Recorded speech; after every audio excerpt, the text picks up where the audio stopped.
So we're going to do this a little bit different order. We're going to start today with Treasury Secretary Tim Geithner and Undersecretary for Terrorism and Financial Intelligence, Stuart Levey, to announce a new round of Iran sanctions and designations. And for any of those that are interested, Stuart and Bob Einhorn from the State Department will be doing a pen and pad briefing on this later this afternoon at the Treasury Department. Mr. Secretary. Thanks, Robert. Over the past year, President Obama has pursued a broad international strategy to address the world's concerns over Iran's nuclear program. A critical step in that strategy came last week when the United Nations Security Council adopted the toughest sanctions ever imposed on the Iranian government.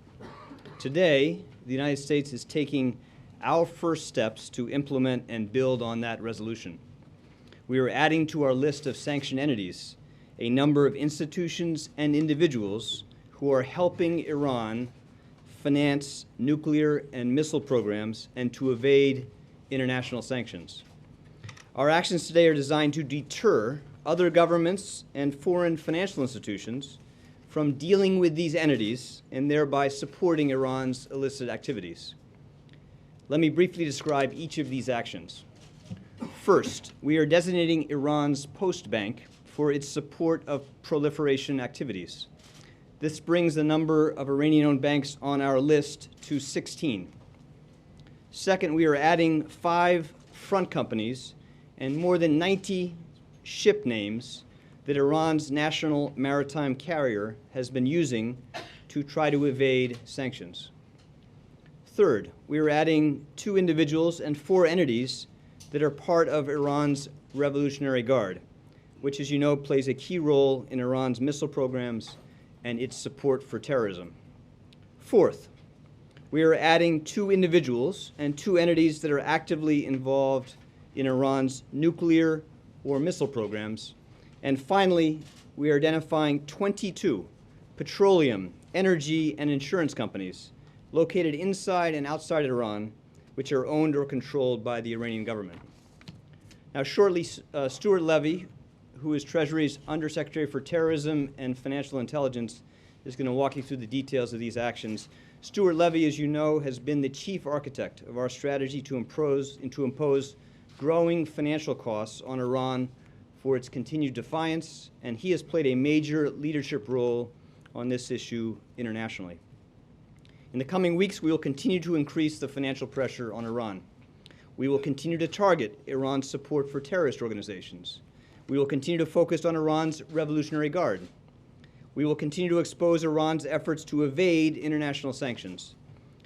Now, to be truly effective in ending Iran's proliferation activities and Iran's support for terrorism, we need to have in place a concerted international approach. This is not something the United States can do alone. We need other countries to move with us. So alongside our efforts in the UN to build international support for sanctions, we have been working behind the scenes, building support among finance ministries for additional actions to prevent abuse of the global financial system by Iran. We expect to see additional actions announced by other governments soon. The types of steps we are taking today have been remarkably effective. When major financial institutions, companies around the world, discover they are actually working with Iranian companies that support Iran's nuclear or missile programs, they realize it's not worth the risk. They cut off their business. And over the years, these steps have made a major difference in limiting Iran's ability to use the global financial system to finance, to pursue illicit activities. We've made important progress, but we cannot stop here.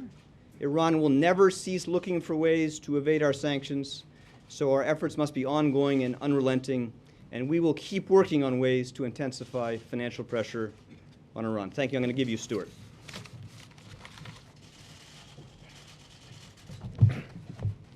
Thank you, Mr. Secretary. As Secretary Geithner said, we're taking a series of steps today to impose additional consequences on Iran for its continued failure to meet its international obligations. First, we're sanctioning an additional Iranian bank, Post Bank. At one time, Post Bank's business was conducted almost entirely within Iran. But when some of Iran's largest banks were exposed for financing proliferation, Iran began to use Postbank to facilitate international trade. In fact, Postbank stepped into the shoes of Bank SEPA, which is under United Nations sanctions, to carry out Bank SEPA's transactions and hide its identity. International banks that would never deal with Bank SEPA have been handling these transactions that they think are really for Postbank. Second, we're taking additional action today against Iran's national maritime carrier, or IRISL. Since we first sanctioned IRISL in 2008, it has desperately attempted to evade those sanctions, setting up new front companies, renaming and reflagging, and even repainting its vessels to hide their true ownership. Despite its deceptive maneuvers, IRISL has had to struggle to obtain insurance and other services that it needs. It has also been caught violating UN Security Council sanctions. Our actions today expose IRISL's deception and make it more difficult for IRISL to carry out illegal activities. Third, we're taking further action against the IRGC, or Islamic Revolutionary Guard Corps.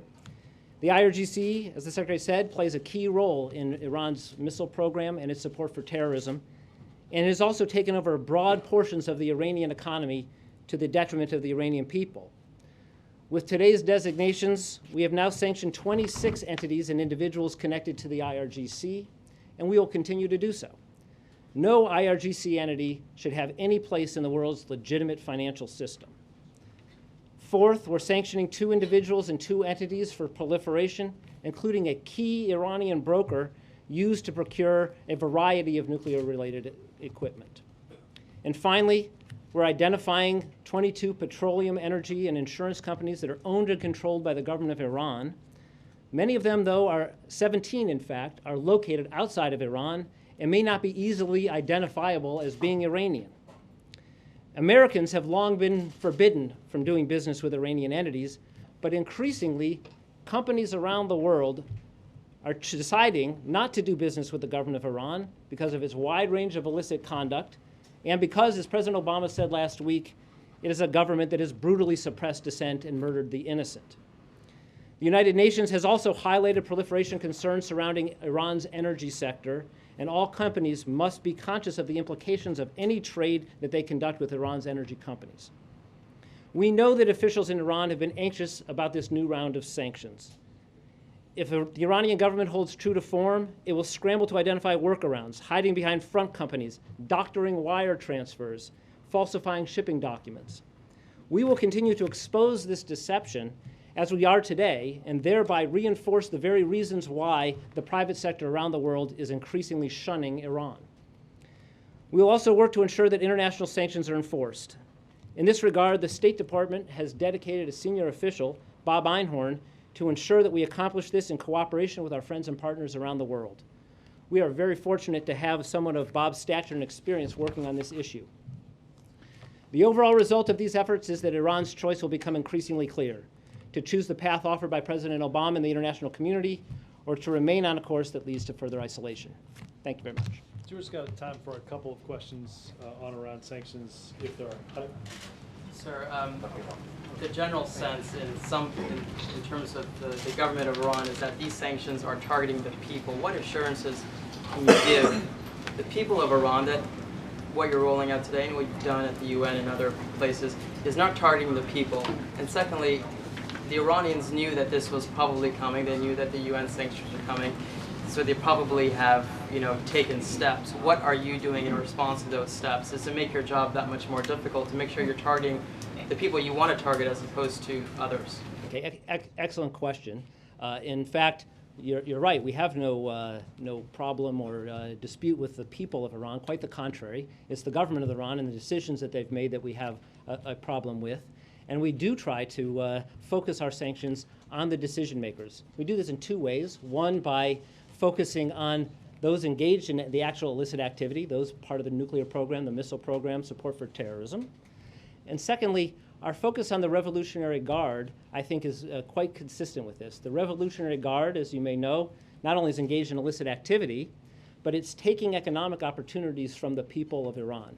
We think that by focusing attention on the Revolutionary Guard, as we did at the United Nations, and as we have both unilaterally and with our partners around the world, that we're sending exactly the right message. We're going after the people who are oppressing the people of Iran, oppressing them politically and economically. And the second question, they have obviously known that this was coming. Right. Well, in fact, they undoubtedly did. The whole world knew it was coming.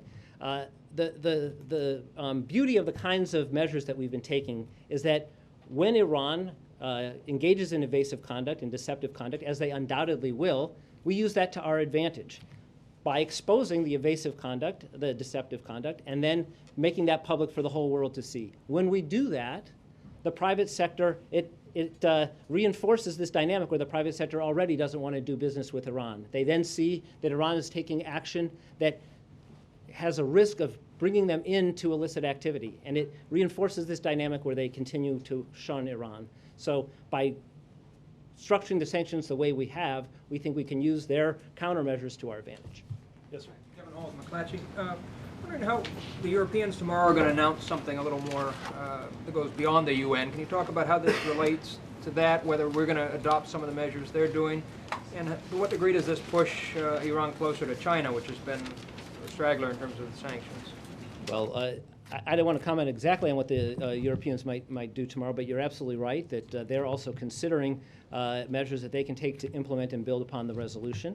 We're actually partnering with them quite closely, and it was part of the overall effort from the beginning that we would use this Security Council resolution, which, as you know, already sits on top of 3 prior sanctions resolutions. So we have now 4 sanctions resolutions against Iran. And with other countries around the world, we will take measures that build upon the resolution, that are consistent with the resolution, and that draw upon those provisions of the resolution which are specifically intended to give countries the authority to do this. In terms of China, as is obvious, China, of course, not only is a UN Security Council permanent member, but also voted for this resolution. And there are significant obligations placed on China in this resolution, which we have every reason to believe that they will faithfully execute. Stuart, as you know, Congress is talking about its own unilateral sanctions package that will target countries that do business with Iran. How are you guys doing on getting them to sort of compromise on that so that there would be a waiver for countries like China and Russia that help us, for instance? Well, we are working closely with the Congress. We share the same goal as the Congress does, which is to have an effective set of tools to bring pressure on Iran for its illicit activities. We are in close consultation with them to try to have a bill that will be as effective as possible. It's still a work in progress, but it's something that we're in very close consultation with the Hill on a regular basis. But you are pushing on the waivers? We're working with them on the bill. One more here, and then we'll let Stuart go. There were 2 countries at the UN Security Council vote that voted against the resolution. My question is, has your administration talked to the Turkish administration and Brazil, and how much the cooperation so far you have received? If the Turkish administration has stated that they are going to comply with the sanctions package? Well, again, as not only Security Council members, but also members of the United Nations, this is a binding resolution. We have every reason to believe that both Turkey and Brazil will, in spite of their vote on the resolution, will comply with the resolution faithfully. Thank you, sir. Thank you. All right, now we've got more participants today.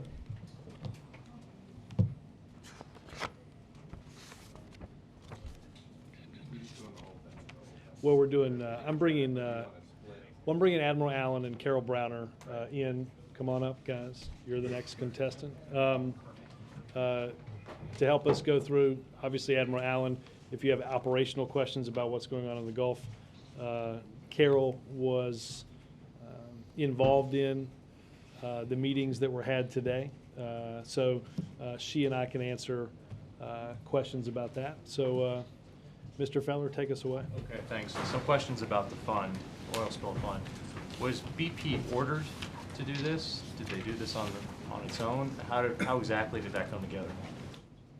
We reached an agreement with BP that they will establish an independent claims facility and an escrow account, and it was in the course of discussions that they've agreed to do all of this.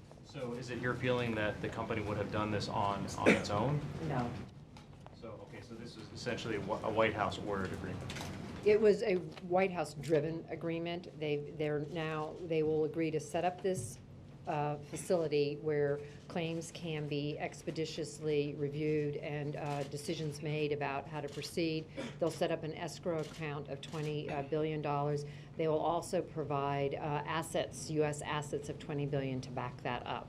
And I'll say this, Ben, obviously, the White House and other agencies of the government have been working over the past several days, and you heard the President speak last night about, and others in the administration speak yesterday, about directing them to set up, as Carol said, an escrow account that would be independently administered for speedy claims.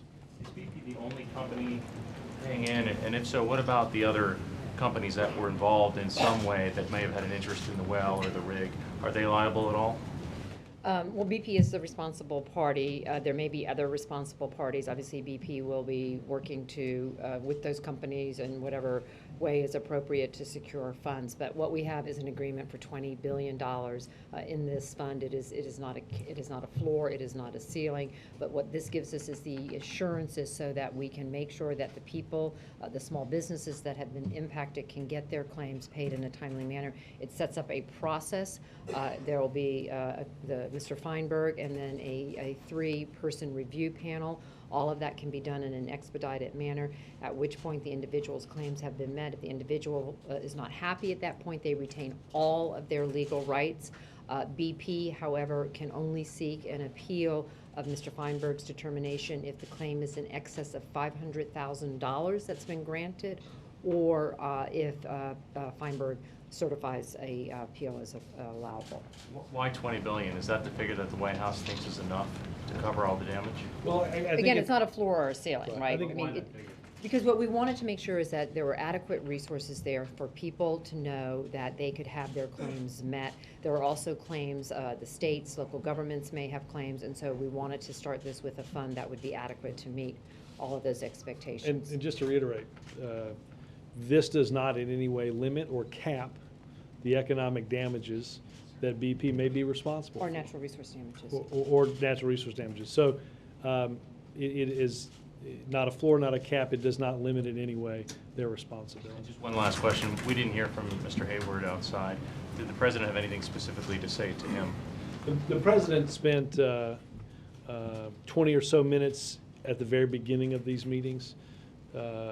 For several hours, our group was in discussing the details of the framework agreement, and the President spent 25 minutes with the chair alone in the Oval Office, and I think you heard the President speak directly about that.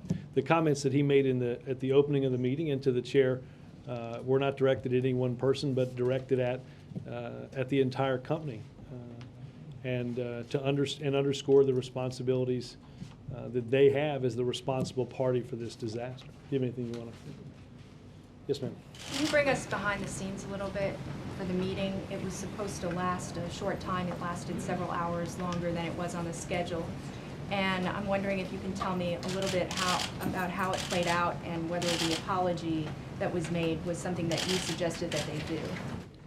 They actually began the meeting with the President in the Roosevelt Room with an apology from the chairman. It was not something we asked for. The meeting then turned to the President laying out the concerns we had, the things that we thought were very, very important to be addressed. We talked about the containment that's ongoing. He talked about the fact that, every time he goes down to the Gulf, he visits with these individuals, he visits with small businesses who are feeling the impacts, the need to get that addressed, and the best way to move forward would be through a independent process, not run by the government, not run by BP, and an escrow account to ensure adequate funds to meet the needs. And again, if they're not adequate, it's not a floor, it's not a ceiling, there will be, BP remains liable. They remain liable for everything they were liable from the beginning, which is they remain liable for the cleanup costs, and now what we have is this fund to honor the economic costs. And was the dividend something that you pressed them on?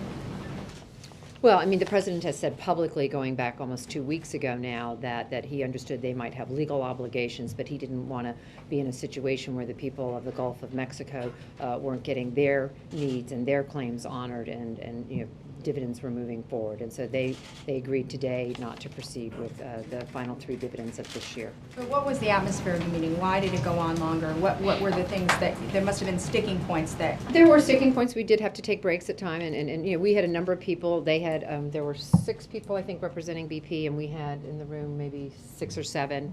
And there were at times we needed to, each side wanted to just talk among themselves. We did take a break at one point to inform the president of the state of discussions and to seek his counsel.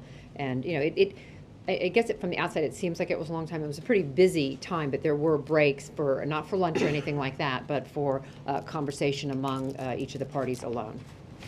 Yeah. Quick follow-up. Can you tell us Did the what- president accept the apology? I assume so, yeah. Can you tell us more about the sticking points? What exactly were those sticking points? I will be honest with you, I think we'll be happy to get into what was agreed to. So you can't tell us what it is that you sort of bucked heads over? We've reached an agreement. It's a really important agreement for the people of the Gulf of Mexico. It gives the individuals, it gives the small businesses, you know, some certainty that their claims are going to be handled in an expedited manner. And I think this is a very positive step forward in what has been a very difficult situation. The $100 million fund for unemployed, $100 million, right? I think that's. Was that suggested by the White House or something that they volunteered? No, that was suggested by the White House. We are concerned and we welcome the fact that they are making a voluntary contribution, $100 million to a foundation for unemployed rig workers as a result of the changes in the situation in the Gulf of Mexico. And you should also know, we are continuing to pursue some legislative fixes that would allow individuals to apply for unemployment insurance. Can I follow on that? We're going to make our way around, so let's just... Can you, just one more thing on sort of the tone of this meeting. As these various things were being brought up, the $100 million, the $20 billion, what was the sense? I mean, what were they doing? Were they pushing back? Can you give us some color as to how they were reacting? You know, negotiations are negotiations. People have ideas, they put them forward, they discuss them, they decide how to proceed. But we were very clear from the beginning, the president was clear from the beginning, that what we needed was some sort of independent claims process. We needed an escrow account, and you know, we stayed focused on achieving the president's goals for the meeting. And one final thing, the $20 billion fund, when was that agreed to? Was that yesterday and then just finalized today? It was agreed to today. Yes? 2 questions. The first is, it took a long time for this meeting to come to fruition. I mean, the president obviously almost waited 2 months before he saw Mr. Hayward face to face. Going forward, do you expect to have continued meetings at this level, or is this it? The president will, and the president will meet with whomever he needs to meet with, whenever. Admiral Allen is in touch with BP. Others are in touch with BP and will have been throughout this process, and we will continue to be. But at this level, I mean, do you expect this to happen again, or is it not? Again, if more meetings are needed, more meetings will be had. Going back to what the president said yesterday, this is probably more for Admiral Allen. The president said yesterday that if something isn't working, we want to hear about it. If there are problems on the ground, we will fix them. Are you confident that local authorities have the ability to communicate to the federal government when there are problems? Because we have been reporting for a good deal in the Gulf, and it seems that a lot of local officials feel like they are having to take steps on their own and kind of deal with the problems as they come up, as opposed to waiting for the federal government. No, there's a conduit into our incident commanders, but what we did do after the visit down there, and I talked to the president about this yesterday, we established specific deputies for the incident command post in Mobile for Mississippi, Alabama, and Florida. We also guaranteed Governor Chris, we put an incident management team, this is a group of Coast Guard folks, into their emergency operations center in Tallahassee. We're going to do the same thing in Mississippi and Biloxi. So to the extent that they think there's a problem or there's a problem, it doesn't matter to us. We got to reduce the cycle time, our ability to respond. We're going to do that by putting leadership closer to the states and the ability to make decisions out there and put assets on target as soon as we can, quicker. Following up on, I think it was Dan's question on the $100 million. Now, you had been saying before that the oil rig workers that are put out of work would basically be treated equally to other people. It now sounds like they're being put into a different category with a limited amount of money. Are they now not going to be treated as well as they would have if they could have applied just like everybody else for the $20 billion? I think there were some concerns about, under the law, their ability to participate in the other fund, and we wanted to make sure that there were mechanisms to address their needs. And so the $100 million voluntary contribution by BP and the work that we're doing in Congress, we think is a significant step towards meeting their needs. And I would say this, you heard the President, he said this in the Gulf probably more than a week ago and reiterated in his speech last night, that he understands the economic impact of the deep water drilling moratorium, understanding that we do not yet know what caused the accident. And because of that, the President believed it was important to pause additional deep water drilling, but has asked the National Commission that will look into the regulatory framework that we must have going forward to ensure drilling is safe, that they can and should look at the framework around deep water drilling first and report back to him as soon as they can. They do not have to wait for any set period of time. But it sounds like they're now kind of in a second class here, having to rely on this separate fund. And you say going to Congress. Well, that's taxpayer money. So instead of, so it sounds like taxpayers are going to be paying for some portion of this. It's for the unemployment insurance portion of it. That's what we're asking Congress. Some of the workers apparently would qualify under existing law. Some might not. So we're seeking to make sure that all of them clarify. And now there is this additional fund that has been created. And one other area, Feinberg. I mean, knowing him, he'll get up and moving quickly, but he's got to set standards. I mean, there's a lot of bureaucracy and setting up an operation here.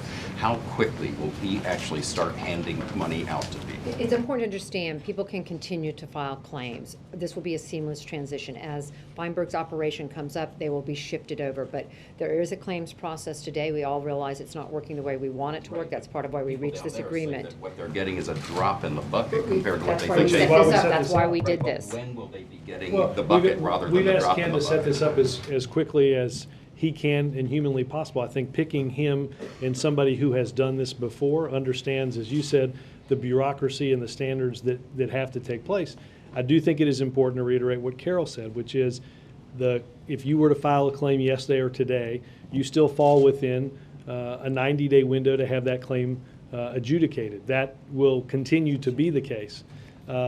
We believe that this will be handed off in a seamless way, and that we now have additional backstops to ensure that claims are not just heard independently, but the appeals process beyond Ken Feinberg to a 3-judge panel, and ultimately retaining their right under federal law if they're unsatisfied with even what the 3-judge panel rules, that they can visit federal court. The President has said that these are people with mortgage payments, boat payments, families to feed. If they don't get this money in a week or two, they could be looking at Again, food we're moving as expeditiously and as quickly as we humanly can. And there are claims being honored. I mean, there are Yeah. claims, and we can get you the numbers that are reported on a regular basis. Should get them from, And- I think BP did a claims call yesterday. I don't know if you And guys were we have the numbers, on there. right, the NIC has the numbers, so we can get you the numbers of the number of claims that have been responded to.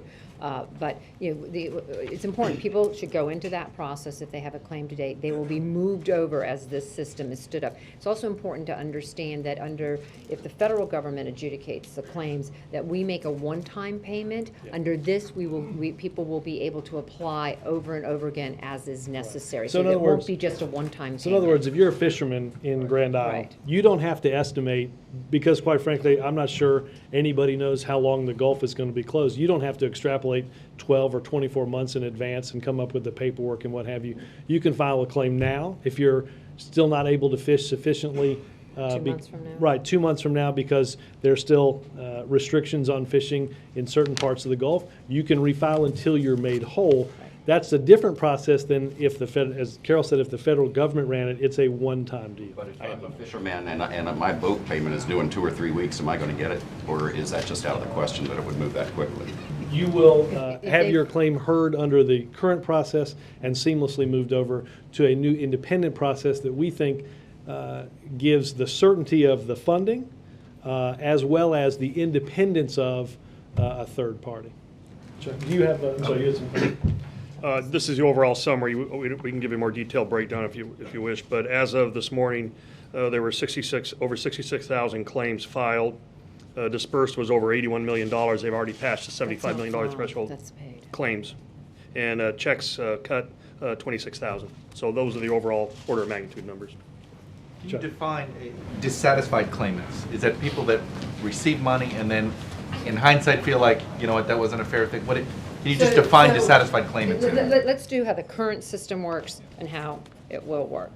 Right now, if you file a claim under the current system and you are dissatisfied with that claim, you have the right to go to the federal trust fund, the Oil Spill Liability Trust Fund, or to go to court. What this sets up is you can file a claim. Mr. Feinberg will determine whether or not your claim should be paid, how much should be paid. If you, at that moment, you can take it. And if 2 months later you're still not working, you can come back and file another claim. And BP's legally bound to pay that. They're legally bound to pay it. If you don't like what Mr. Feinberg decides, you can go to a three-person panel and have that reviewed. At the end of that panel, you could take that. If you still don't like that, Dissatisfied and take the money. no. Well, no. If you're dissatisfied, what you do. So if you don't like what Feinberg does, you go to the three-person panel. If you don't like what the three-person panel does, you then have a choice. You can go to the federal trust fund, the Oil Spill Liability Trust Fund, or you can go into court. You can't take the money and You be can't take the money dissatisfied and be dissatisfied. and be dissatisfied. But Okay. the big thing here is that you will get you'll get a quicker answer, and you can file over and over again, because that is a real short. If you If you choose not to take the money. Okay. And I think it's also important to understand the 90-day process. The three-person review panel is within the 90-day process. They have to, happen all has to within be that- done. In 90 days. Right. What did you guys agree? Can you share with us the details of what is the procedure to go back to BP and say, you know what, 20 billion isn't enough?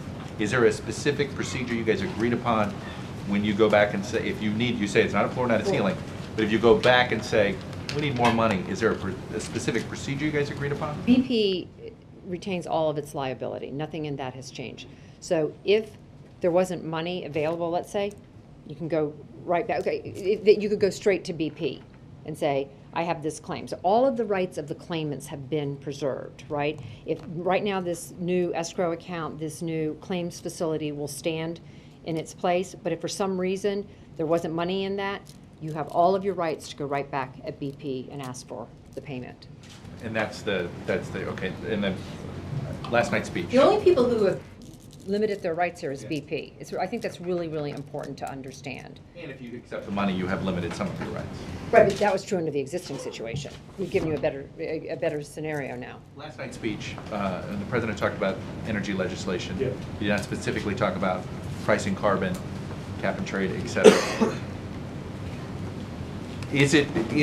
What is the president's, will he accept a bill out of the U.S. Senate that doesn't have this if he likes it? I mean, can you just walk us through that? Let me just say this. You've heard the president for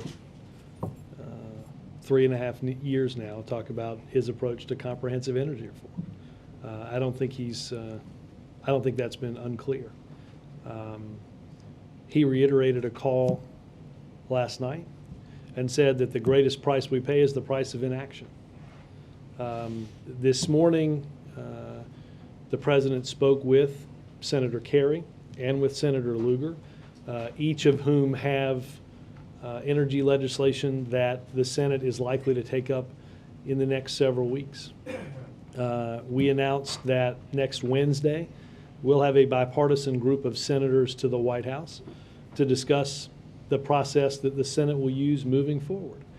I think it is safe to say that the president's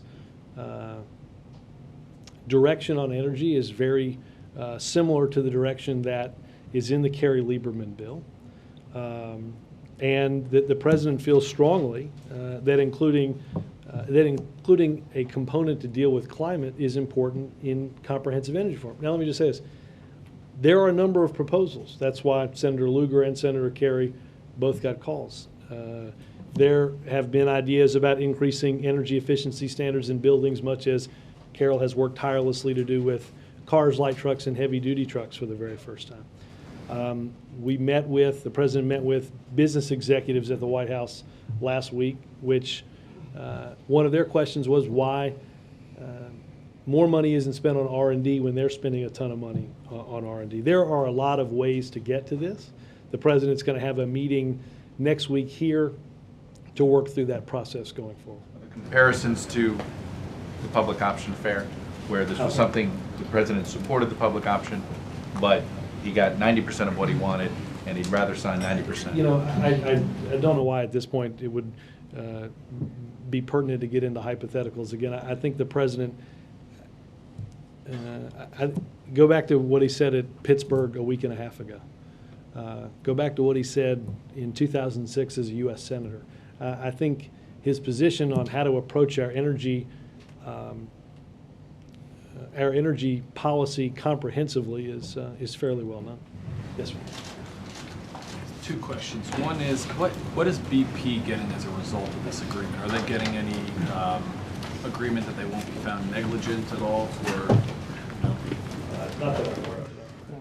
And then, Ms. Browner, you had said that I guess BP would fund the fund with U.S. assets. So is it not cash, or is it? They will make payments over a 4-year period of $5 billion a year, but they will provide assurance for those commitments by setting aside $20 billion in U.S. assets. It's like an insurance policy. Over right It's away. not 20 and 20. They've committed to 20, but we will have I want to use the right legal word here, that they will provide assurance by setting aside assets, right? So as the fund grows up, as the fund grows in size, the assets could be reduced. It's an insurance policy. Yeah. And what is BP getting out of this agreement? I mean, what are I would they? ask BP. They may have I think they'd have a better way of reading out what they did and why they did this. I think the President's objectives in this were clear. This provides certainty and peace of mind for those in the Gulf. If there was any wonder or concern that they would not be made whole for the disaster they didn't cause. That assurance we have today. And I think Carol mentioned this briefly, that the story that the President spoke of with the chair at the end of their meeting in the Oval Office was that when the President asked the chair when they're talking about what's happening in the Gulf, when they're talking and discussing these parameters with the board and with other executives, it's the people that he's met in his 4 trips. The people in Grand Isle, the people in Pensacola, the people in Dauphin Island, who for 4 generations have fished on these waters to make a living, who've invested their hard-earned money and their sweat in building their business. Those are the people that the President has been focused on throughout this process, and he believes that that's what BP should be focused on as they're discussing this. Mark? Robert, on that point, is there a danger President Obama is over-promising when he says we'll make you whole and make the Gulf Coast even better than it was before? I mean, people's lives have been changed, and it looks like it's going to get worse a long time before it gets better. Well, and the responsible party has committed today through an escrow account that starts at $20 billion to make them whole. If Mark, if you're a fisherman or you're a shrimper and your livelihood has been changed because you're in what would traditionally be the heart of the season where you made almost all of your income, you'll be compensated for that. We've set now a process that is that provides independence from the company that caused that disaster, with the assurance that the funding will be there. That's important. In terms of Gulf Coast restoration, the President was concerned about the region environmentally long before this disaster. And whether it was man-made or natural disaster, Katrina coming to mind, that has seen the wetlands in the marsh erode and become degraded for many, many years. This president believes that we have an obligation to return that valuable ecosystem and environment to a place better than it was before this accident happened. BP, as Carol said, is liable for the environmental degradation through natural resource damage assessments. Those will be assessed, and that bill will be provided to BP. And I believe the basis of that will help restore the environmental vitality of that region. And are we right in assuming, based on what President Obama said today, that no ass-kicking was required at today's sessions? Again, I think the president was clear about what he thought BP was responsible for and obligated to do. We came with that in mind and left, importantly, with an agreement that is substantive, providing the assurance, providing the independence, providing the funding that I'm sure people in the Gulf went to bed last night wondering whether that was going to be possible. They'll go to sleep tonight knowing that there's a process in place to do this quickly, efficiently, transparently, and independently. And I think they'll sleep better because of it. If it wasn't an ass-kicking, was there a tense tone? Were there raised voices? Was it confrontational? It was a business meeting. It was a focused business meeting. We came to get something done. We were successful in doing what we thought was important for the people of the Gulf.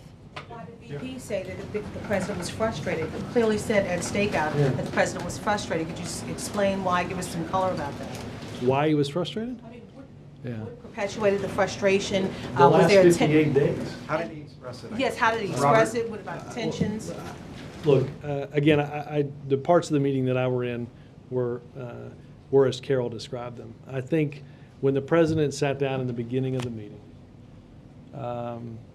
it is fair to say he outlined his viewpoint and the stories that he'd heard and that we've all seen over the past 8+ weeks. The livelihoods of generations interrupted. As you heard the president say, and he heard this story a couple of times, we were talking about Dauphin Island in Alabama, a place that was just beginning to recover after Katrina. This was to be the first season post-Katrina where they thought the economy was getting better. They had rebuilt after watching a hurricane. One of the reasons you take that ferry is because that island that's 2 islands now. So this was to be the season for tourism or for fishing that this region was going to get back up on its feet. And I think the president opened the meeting by discussing those stories. And he ended his time with the chair discussing those stories again. I don't think anybody from BP would walk away from the last 58 days or the meeting here not knowing that the president, all of those involved in the response and the recovery have been frustrated. What I'm asking is, again, and I'm going to try to go back and get something out to make you understand what I'm saying. Were there clenched teeth moments? Were there moments when he struck the table with his fist to show his frustration, anger? I think his frustration was exhibited in the stories that he told. The stories that he's heard from the Gulf and the stories that he took back to speak with the executives in the company that are going to make the decisions that resulted today in the knowledge that the people of the Gulf will indeed be made whole. I'm sorry, Robert. Yeah, I want to go to BP's financial condition, if you could shed a little light on that. Its bonds were trading at distressed levels today, indicating a mounting concern whether it can pay debts. And some people were saying that there's about a 40% chance of default in the next 5 years based on its credit default scores. Can you take us behind and what was said by the company or the White House's own financial analysis that says the company will not default? Well, we did not discuss with BP today their financial, what's happening in the market. We obviously have had analysts look at this situation. We believe that the company has strong assets. They have a lot of assets that they will continue to operate, continue to be a viable company, and that they will be able to honor the claims associated with this dreadful disaster. Did they have any, make any suggestions about the deaths at all? No. Or the limit or the cap? Have you removed the possibility of punitive damages from this equation? Nothing was taken off the table with respect to enforcement of the laws, whether it be the Oil Pollution Act, the Clean Water Act, and that was made clear. Nothing has been taken off in terms of punitive. Seeking punitive damages. Nothing has been taken off of the table in terms of the Justice Department's work. Admiral Allen, as I understand it, even if everything works optimally, 10% of the oil will still be leaking into the water at the end of July. Is the President satisfied with that pace? Well, we hope by the end of July we will have a new capping system and a new production system that will give us up to 80,000 production capability a day. And at that point, we're pretty well assured there should be a minimal leakage around that wellhead.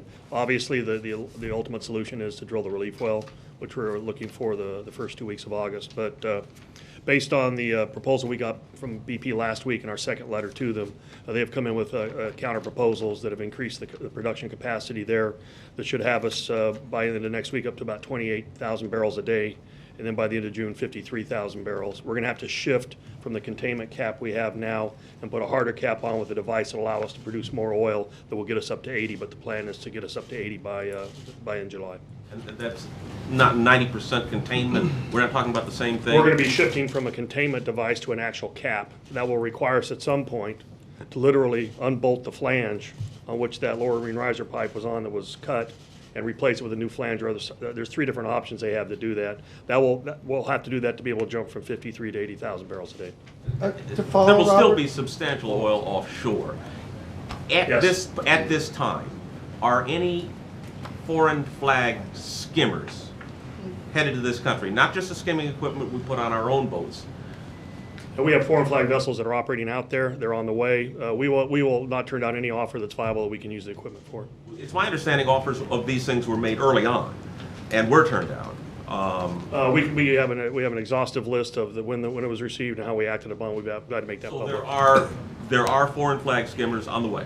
Foreign flag vessels operating out there. There's a difference between skimmers and skimming equipment. They're foreign flag. You guys have, no, I understand, but I want you guys have been focused on this now for several days, and I just want you to hear what Admiral Allen said. There are foreign vessels operating as we all speak in the Gulf right now. We haven't got to a condition yet where they would need a Jones Act waiver to operate because they're operating outside of state waters. BP has also gone out and purchased from Canada, Mexico, the Netherlands, and Norway. Wherever they can find a source of supply, they are seeking it. David, do you have a follow-on? Yeah, just to follow on the containment issue. Was there any reason that the President or anyone else in the meeting today had to pressure BP to do anything else on the containment front, or are you completely satisfied with the course of action that they laid out in the letter and as they're proceeding? I mean, was that not Well, as we briefed over the last couple of weeks, there's been a very significant iterative process. We've said, give us a plan. We said, not enough capacity, not enough redundancy, not soon enough. And they came back, they gave us another plan. They've gone to some pretty extraordinary lengths to bring in these shuttle tankers that are not normally used in the Gulf of Mexico. These are vessels that are dynamically positioned so they don't move, hooked to a flexible hose to the production platform that will allow us to ramp up between 53 and 80,000 barrels a day. We've given them the stretch goals. They've come in, they told us how they're going to do it. We need to monitor that now. And we should point out, we did at the beginning of the meeting after the President left the room, we did spend some time going through these containment plans, making sure that every single thing was being done to expedite. They walked through the different production schedules, where different parts are coming from, where vessels are coming from, and as the Admiral said, we have to obviously remain vigilant to ensure that all those. But they're actually, like in the case of the getting to something on the order of 50,000 barrels per day by the end of this month, they're actually manufacturing a riser. There's not one in the world that would work for this particular application because it's never been done before. So it's actually in a foundry being made. Hilly? On the $100 million fund, does that effectively limit BP's responsibility for any worker moratorium layoffs? Well, as we said, there were significant questions about whether or not those individuals would be eligible for, what's the word I want to use, under the Oil Pollution Act. And so what we wanted to do, that's why we had already asked Congress to look at changing the unemployment compensation for a disaster situation, and now BP has made a commitment of $100 million to a foundation to address the needs of these workers. And as far as the government is concerned, that settles the issue of BP's liability for workers who were laid off. The point I'm trying to make is there's a very significant legal question about their liability. And so this was a way for us to address the needs of these workers. Who is going to administer that and how? And will it include people who are not just rig workers explicitly, but also people who are part of that deep water economy who are going to be just as affected but aren't literally rig workers? So it's important to understand that today we reached a very extensive framework. We covered an awful lot of issues. Obviously, there are some details to be further fleshed out with lawyers, et cetera. So, for example, you've asked a question about the foundation. That's a detail to be fleshed out. Is it just rig workers explicitly, or is it people who are part of that larger economy that are affected by the moratorium? Well, it's focused on oil rig workers.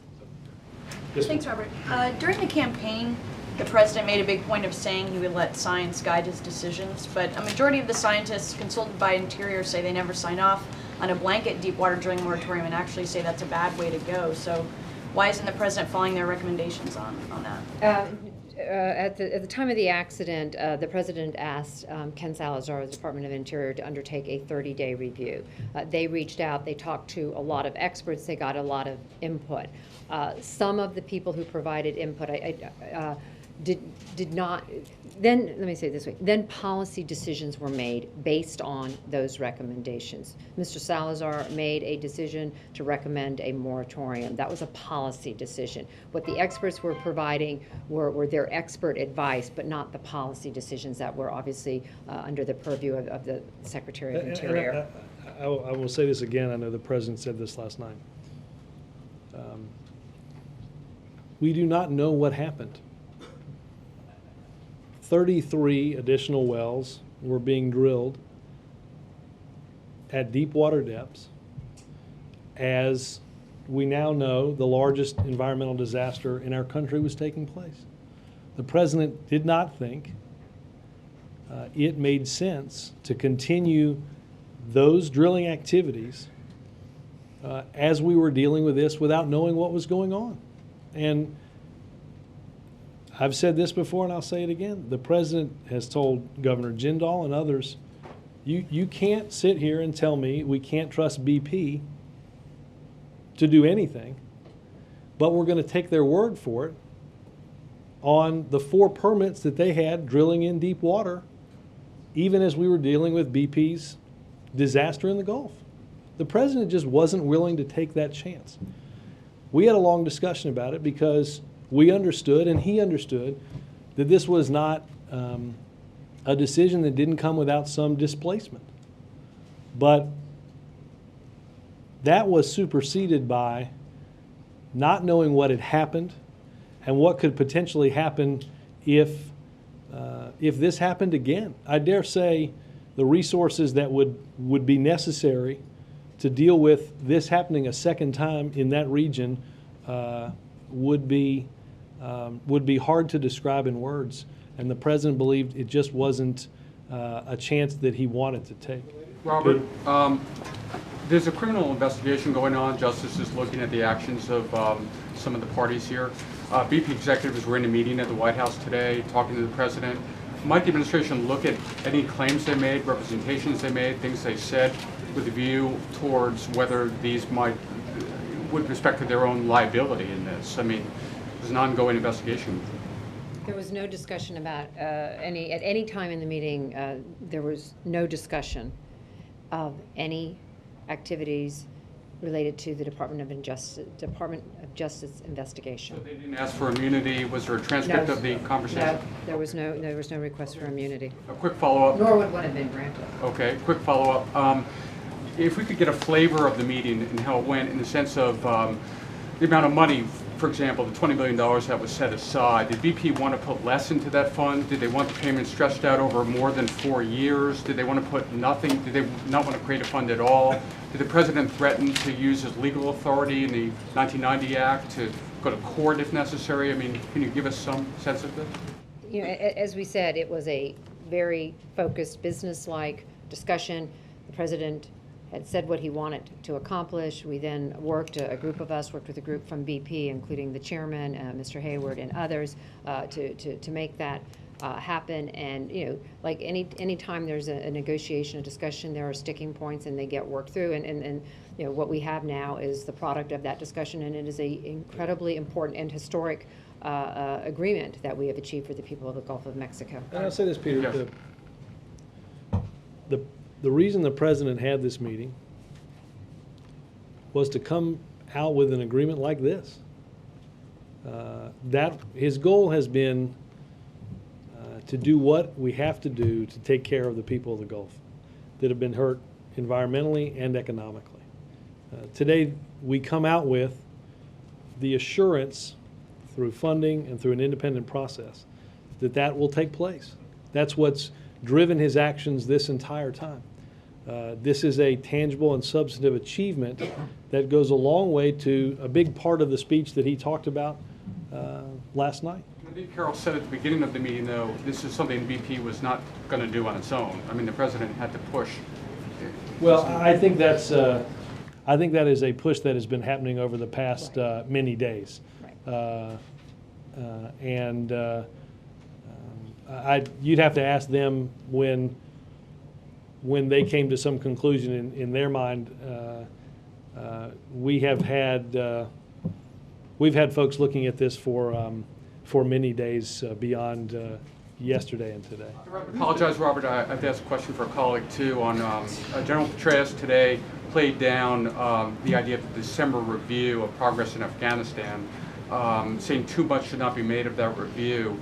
Can you give us a sense of the December review? Do you still believe it's a key point for evaluating progress in Afghanistan? There's no question that the December review is important, but I without having seen either the question or General Petraeus' exact answer, it's not as if that review isn't ongoing on a daily, weekly, and monthly basis. I'd happy to look through the exact transcript, but I think for some reason to believe that that review process would not exist until December might be what he was pushing back on. Obviously, those theater commanders provide the president with written weekly updates that are quite thick. This is both Afghanistan and Iraq. As you know, there are monthly Situation Room meetings with the cabinet, relevant cabinet members, the president and the vice president, and this review is ongoing in nature. April? Robert, two things. Van Jones says of disbursements, disbursements, not disappearance. What happens to the disbursements now? You're talking about the capturing of the oil. The president talked about. I'm sorry, let's make sure. Dispersants, which is the liquid, or disbursement, which is the payment? I'm sorry, dispersants. Okay. Okay, on top of the oil. He says the dispersants push the oil, it's all about optics. They push the oil from the surface down to the bottom of the ocean where it kills the marine life and things of that nature. So you're talking about capturing 90% of the oil, but what happens to the dispersant, the oil that has been pushed down with the dispersants? Yeah. Do you want to do this? The purpose of dispersants is to separate the oil into smaller particles so they biodegrade quicker. Oil will ultimately biodegrade at some way. There's a metabolic rate for absorbing oil into the Earth's oceans. The dispersants accelerate that somewhat. And we are applied dispersants on the surface and are applying them subsea at the source of the leak. We have, because the extensive amount of dispersants that have been applied have limited to very particular situations the dispersants that are used on the surface, just because of the unknown factors associated with how much we've had to use so far. The most effective application of dispersants is at the leak site down at the bottom, where they can be most effective in dispersing the oil. But Okay, with that, that is a poison that pushes the oil down. What happens to that, though? If you're pushing it down, what happens? The oil ultimately biodegrades. It is suspended for a while, then it biodegrades. All oil will ultimately weather and biodegrade. Dispersants accelerate that. And we know there's some toxicity with dispersants, but it is far less than the toxicity of the oil. How long is it going to take biodegrading to happen? We can check with Noah and give you the exact Here's timeline. I'm going to give you a way to think about this maybe. If you have a oily pan and you go to wash it, you squirt some Dawn in, right? And what happens? It starts to Dawn, right? Okay, Joy. But actually Dawn is the preferred. And it starts to, that's how they wash the animals in Dawn. They actually use Dawn for the animals. And it starts, you know, and so in your kitchen sink, you have the oil starting to break up, and you're seeing that biodegrading process right in front of you. That's what happens. Okay, and also... I don't do dishes, so I can't. That's not a good...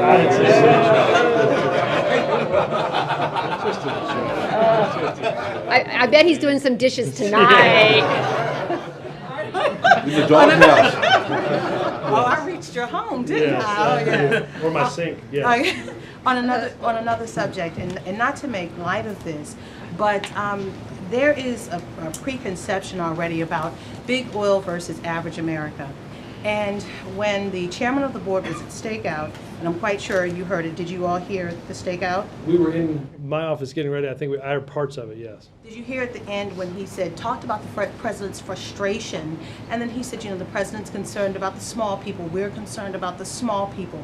Those words kind of rang very strong on television. Talk to me, do you think it's just the wrong terminology? Do you think that there was an arrogance? I mean, because I'm listening, you guys said we're the ones who had to push this forward. We had to push the 20 million, we had to push this, and it was all on the White House side. And what did they offer? Were they worried about the average American who are... Well, look, I'll let Carol talk about what's in the meeting. Obviously, as I said before, in meeting with both the chair and meeting with the group of executives as the president came in, it's the people of the Gulf that the president has had in mind throughout this process as those that he's fighting for. Again, whether it's a mom and pop restaurant that he visited on this trip, whether it's a shrimper, whether it's a mayor who represents constituents that earns their living on the water or through tourism or something like that. Those are the people that the president has had in mind throughout this entire time. Terminology maybe. I would say, I mean, again, we began in the Roosevelt room. We began with the president, the cabinet, and the VP representatives. And when the chairman of the company spoke, he did begin with an apology. But I think Robert's point is exactly right. When the president spoke, he spoke about the people he's met. He spoke about his trips to Louisiana and across Alabama, Mississippi, and Florida. On behalf of BP? I would assume so, yes. Robert, you said before that, and I just want you to clarify, with regard to Kerry Lieberman, you seem to indicate that that would be sort of the basis from which the president would move forward. Is he committed to having that be the starting point? Well, again, what I said was I think that the principles enlisted in Kerry Lieberman are consistent with the principles that the president has outlined on countless occasions dating back, I would say dating back to the campaign, but likely dating back to his service in the U.S. Senate. One of those occasions was last night, and he didn't mention it explicitly, and a lot of folks on the Hill interpreted the ambiguity that he left in terms of the legislation. I'd focus on what the president said and has said on any number of occasions. Robert, with all due respect, they have to pass this thing on the Hill, and there is a sense that... With all due respect, I understand the legislative process, Glenn. Thanks. I've seen how a bill becomes a law. I know. I could play it for you. No, but there is a sense that the president's omission of Kerry Lieberman has given... Again, I don't know how I can be more clear. I don't know how the president can be more clear than to look at what he said in Pittsburgh. Having Kerry Lieberman be the basis for this deal. He is committed to exactly what he said in Pittsburgh and what he said on countless occasions, and what I said here today, that climate should be, that climate has to be a component of a comprehensive energy plan. Why did he mention carbon caps in this speech if he's committed? I'd love to play seek a word with you. I think the president. Then I understand you've got to write a story. I'd go back and look at, and I could email it to you, it would crash your computer. All the times the president has talked about a comprehensive strategy. Thanks, Robert. I have two quick questions. First, last week there were reports that BP was considering suspending one of their dividend payments and that they wanted to get back like a cooling of the rhetoric from the White House. And it looks like now today you got 3 dividend payments suspended. Was there any give back in terms? Was there any talk at all about cooling the anti-BP rhetoric in the meeting? None that I know of. No. And my second question is that both John Stuart last week and this week has been very critical of the president. Keith Olbermann last night really badly trashed the president's speech. Is the president or the White House concerned at all about losing 2 such influential allies in the media? No. Ken? Robert, yeah, this is non-BP. I will say this. Can I just add this? I've said this before, I'll reiterate this. If the president had decided to run for president based on what the pundits were saying in December of 2006 and January of 2007, he'd be in the Senate. No, hold on. I appreciate the pulse, the hand on the pulse of America by those that live on cable TV. I don't actually think that's where all of real America lives. Sam? Okay. Non-BP related. Right before this, Dan Pfeiffer put out a statement urging the passage of Disclose Act. One of the things that some of the good government groups have complained about is this deal that was cut for the NRA in terms of moving around disclosure requirements. Can you talk about specifically why the president objects to that deal and why that? Tim, I've been out here while that must have gone up. I'll be happy to go look at what was put out and give a sense of what's in that agreement. Thanks, guys.